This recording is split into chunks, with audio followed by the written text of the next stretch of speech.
नमस्कार एंड खमा गणी, आप देख रहे हैं आवाज 24 और आज हमारे साथ है संगरिया विधानसभा क्षेत्र के टिकट के उम्मीदवार और ये एक ऐसे उम्मीदवार है जो कि मजबूत हैं और साथ ही साथ काफी अनुभवी भी हैं। तो चलिए आज आपको मिलवाती हूं जगदीश वर्मा जी से। सर, सबसे पहले आपका ढेर सारा स्वागत चैनल की ओर से। Thank you. तो सर, वैसे तो मैंने आपके परिचय के समय ही कह दिया कि आप एक काफी मजबूत और अनुभवी उम्मीदवार हैं। तो हम आपसे जानना चाहेंगे कि आपकी ये जो चुनावी सफर की ये जो एक यात्रा रही, थोड़ा सा प्लीज आप उसके बारे में हमें बताएं। मैं जब 77 में बीकानेर के अंदर कॉलेज में था जी, तो 77 में इंदिरा गांधी जी को जेल में भेज दिया था। तो डॉक्टर बी.डी. कल्ला साहब और मैं दोनों जेल गए थे। संगरिया में मेरे फादर साहब भी जेल गए थे। उसके बाद में फिर मैं उनके साथ में ही रहा। मैं बी.डी. कल्ला के सानिध्य में ही पॉलिटिक्स में आया हूँ। उनके साथ ही मैं क्या है कि काम करता हूँ। उन्हीं को मैं अपना सभी कुछ मानता हूँ। सर, इस बार जो है संगरिया में ढेर सारे से उम्मीदवार हैं और कांग्रेस पार्टी जो है, अगर मैं वहां भी देखूं तो आपके साथ भी ऐसे काफी सारे साथी हैं जो अनुभव के मामले में काफी ज्यादा अच्छे भी हैं, आपके कांटे की टक्कर के लोग हैं। और जनता की ओर से कुछ ऐसे भी जो है कमेंट्स दिए जा रहे हैं कि कईयों पे तो काफी हाथ भी है, कुछ खास सपोर्ट भी है। तो ऐसी स्थिति में आप अपने आप को कहाँ देखते हैं और आपकी क्या राय है इस बारे में? इस सवाल पे मैडम मैं एक ही बात कहूंगा कि मैं मेरे काम पे विश्वास करता हूं। टिकट मांगना सबका अधिकार है। जो कांग्रेसी है वो टिकट हमारे कांग्रेस पार्टी में मांग सकता है। अब किसके ऊपर क्या हाथ है ये मुझे नहीं पता। मेरे ऊपर तो भगवान का हाथ है और जो मेरे काम का हाथ है। सर, आपसे एक जो है चर्चा हम और साझा करना चाहेंगे। ऐसा हमें आम जन से काफी सुनने में आया, एक जो मुद्दा है ये बहुत बढ़ चढ़कर इसकी जनता सराहना करते हुए हमें नजर आई। ये पोस्ट कार्ड का एक कोई अभियान था जो आपके नेतृत्व में काफी सफल रहा। हम चाहेंगे प्लीज आप हमारे चैनल के माध्यम से जनता को कुछ बताएं उसके बारे में। मैडम, हमारे सर्वमान्य नेता श्री राहुल गांधी जी की संसदीय सदस्यता तानाशाह के तहत इन्होंने वो रद्द कर दी। लेकिन आपको पता है कि प्रजातंत्र में तानाशाह का कहीं जगह नहीं है। तो हमने उनको बहाल करने के लिए मैं और मेरी टीम जगदीश वर्मा ने और मेरे जो लोकल सरपंच हैं, हमने 30,000 पोस्ट कार्ड राष्ट्रपति महोदय को और गुजरात के राज्यपाल जी को और हमारे ऊपर के नेता को भेजे थे। इसलिए भेजे थे कि पूरी जनता, संगरिया की पूरी जनता राहुल गांधी जी के साथ है। उसी समय मैंने ये डिक्लेयर किया था कि यदि जल्दी हमारे नेता की सदस्यता बहाल नहीं करेंगे तो हम खून से पत्र लिखेंगे। ठीक 2.5 महीने बाद में मैं और मेरी टीम जगदीश वर्मा ने 110 पत्र अपने खून से निकाल के डॉक्टरों को बुलवा के 110 पत्र हमने खून से लिख के भेजे थे। क्या बात है, और इसका चर्चा वाकई में बड़ा ही बढ़ चढ़कर जनता की ओर से किया जा रहा है। सर, कुछ लोग जो हैं जो कि आपकी पार्टी को कुछ खास पसंद नहीं करते, उनका ये भी कटाक्ष आपकी पार्टी पर साधा जा रहा है कि ये जो इस वक्त महंगाई राहत कैंप है जो कि हर जगह देखने को मिल रहे हैं, क्या ये वाकई में महंगाई राहत कैंप है या ये आहत देने वाले हैं जनता को? मैडम, ये हकीकत के अंदर महंगाई राहत कैंप है। ये तो बीजेपी का ढकोसला है। बीजेपी के पास कोई मुद्दा तो है नहीं। जो सिलेंडर इन्होंने 500 रुपए के देने की घोषणा की थी, उस सिलेंडर को इन्होंने 1100 रुपए कर दिया। जो पेट्रोल हमारे राज्य के अंदर 60 रुपए था, वो इन्होंने 100 रुपए कर दिया। अब इनके पास और कुछ करने को तो है नहीं। महंगाई राहत कैंप में मैं गया हूँ, खुद गया हूँ, हर कैंप में गया हूँ। एक एक परिवार ने 10-10 लाभ लिए हैं, जिसका बिल 2,000 का 3,000 का आता था, उसका बिल आने लगा, शून्य आने लगा। जो सिलेंडर 1100 रुपए में था वो लोगों को 500 रुपए में मिलने लग गया। जिस संजीवनी योजना की बात करते हैं अपने, पहले लोग अपना इलाज कराने के लिए अपनी जमीन को गिरवी रखते थे, लेकिन अब अपने घर से एक थैला उठाते हैं, हॉस्पिटल जाते हैं, अपना इलाज करके आ जाते हैं। तो ये ढकोसला कैसे हो सकता है? हकीकत में लोगों को लाभ मिल रहा है, इसका कोई तोड़ नहीं है और लोग इतने खुश हैं। मैंने पिछले दिनों महंगाई राहत कैंप उत्साह रैली निकाली थी, उसके अंदर करीब 1500 मोटरसाइकिल थे और 4000 आदमी थे। तो ये उत्साह नहीं है लोगों के मन में, और क्या है।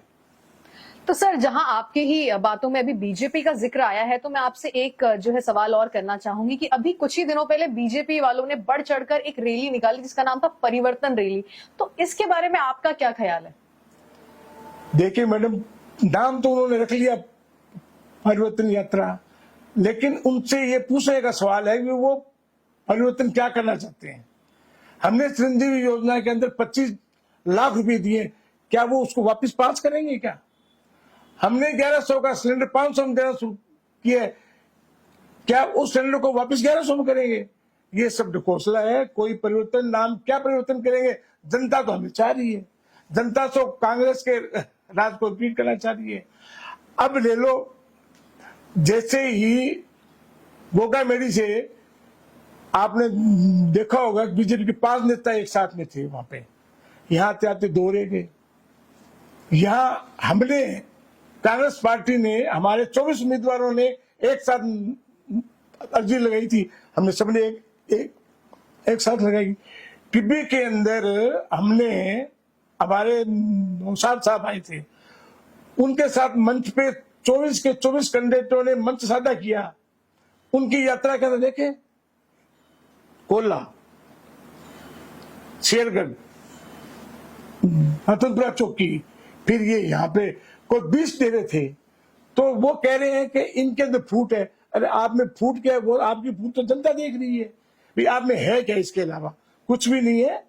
और मतलब पहले संगरिया से आदमी गए कोला वाले, फिर शाम को संगरिया आए, फिर हनुमानगढ़ से आए, फिर पंजाब से आए। ये तो इनकी यात्रा थी। भीड़ थी कहाँ पे? इनको अपनी भीड़ इकट्ठी करने के लिए वो एक हरियाणा की कलाकार को बुलाने पड़े। उसका नाम क्या है उसका? सपना चौधरी को। ये तो इनकी भीड़ थी। अनूपगढ़ जाते जाते इनकी यात्रा 100 आदमियों में चेंज हो गई।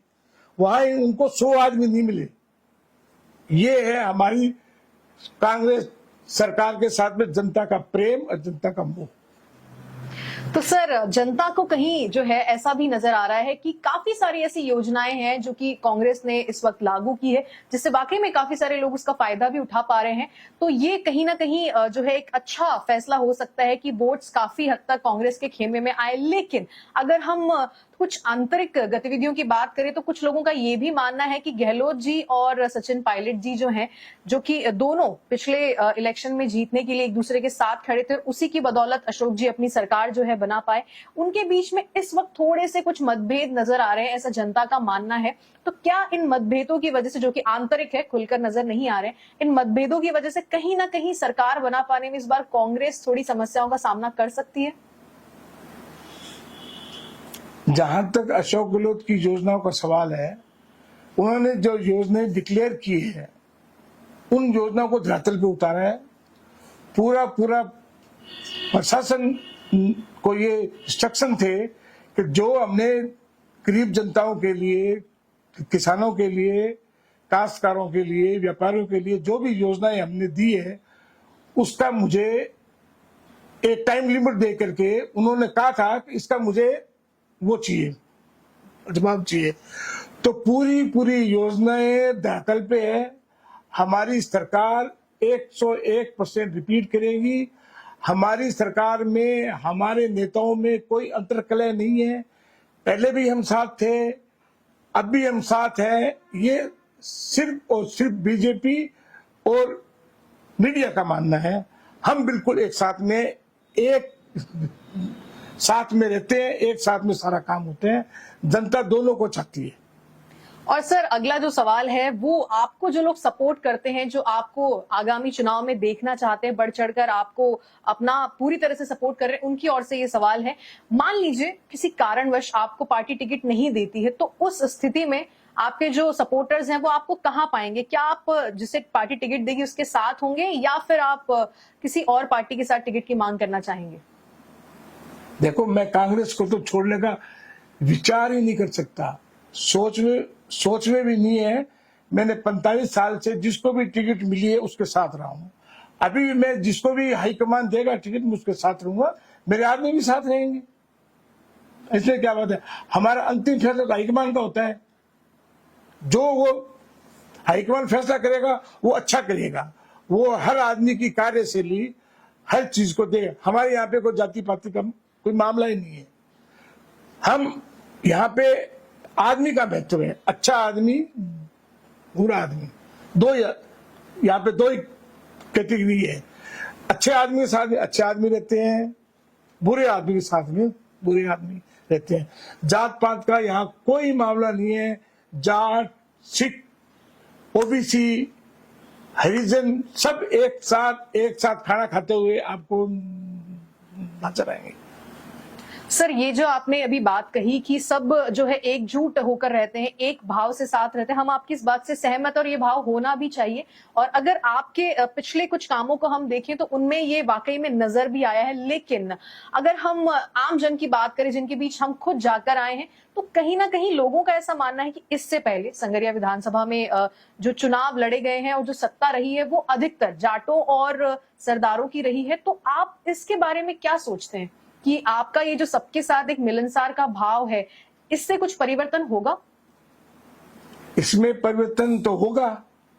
पहले क्या है कि मतलब हमारे यहाँ, मैं आपको साफ कर दूं, कोई जाति पाति नहीं है जी, है ना। सरदार के साथ में जाट भी देखे गए हैं, जाटों के साथ में हरिजन भी देखे गए हैं, मुसलमान भी देखे गए हैं। कांग्रेस ने जो निर्णय ले लिया वो हमारे लिए सर्वप्रिय है। कास्ट बेस नहीं है हमारे यहाँ पे, कुछ भी नहीं है। मैं मूलों से हूं, तो इसका मतलब ये थोड़ी ना जाट मेरे साथ नहीं है। हमारी पंचायत समिति